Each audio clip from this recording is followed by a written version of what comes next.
choreographing chaos. That's the focus of tonight's angle. Now, maybe you've noticed what I've noticed. When they know the cameras are rolling, most Democrats will go to great lengths to say how much they care about black people. Yet weekend after weekend of horrific killings of African Americans in Chicago, and nary a peep from them. No demands that leadership be improved, that cases be solved, that murder charges be filed. No visits to family members usually. And why? Because there's no political leverage in those situations. That's why.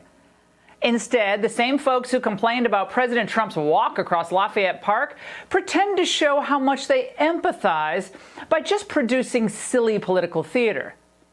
Yesterday, the moment was so rife with emotion that one congresswoman used the occasion to check her cell phone. See her in the back?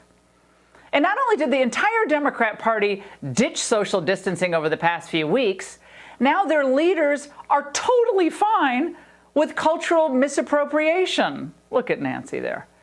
When proposals to bring back jobs are what we need, all they have are props. It's so insulting, and beyond that, it's just embarrassing. And how utterly ineffective. Disadvantaged communities have been drowning in liberal rhetoric for years. But what are the results? Well, for the media coverage, politicians like D.C. Mayor Muriel Bowser will order government employees to paint streets with the woke message du jour.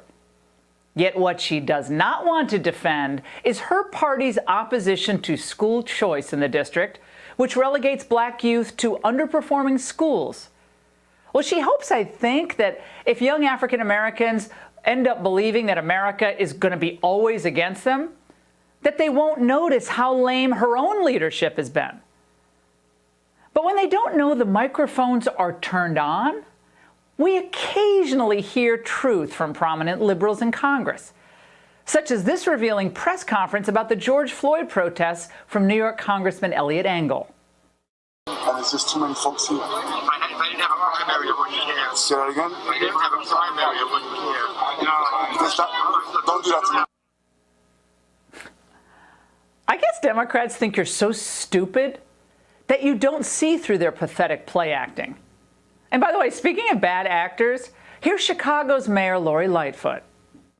Driving around the South and West Side, seeing neighborhoods devastated by looting, shop owners literally crying tears because so much of their whole body and person was invested in setting up and running these businesses, only to see their hopes dashed.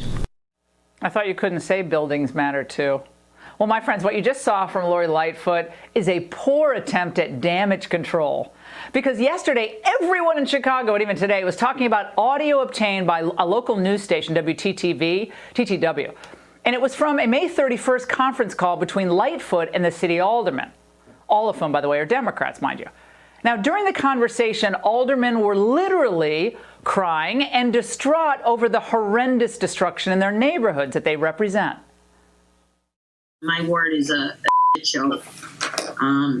It's cop cars burning, banks burning. We had to put the bridges up. They're shooting at the police. It wasn't a protest. It wasn't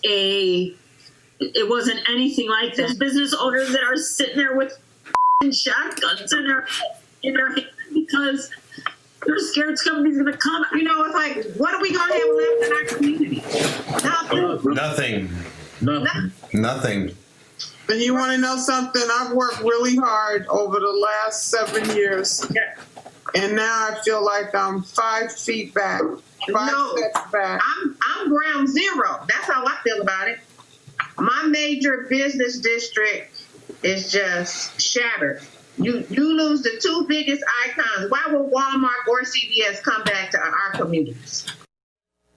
Well,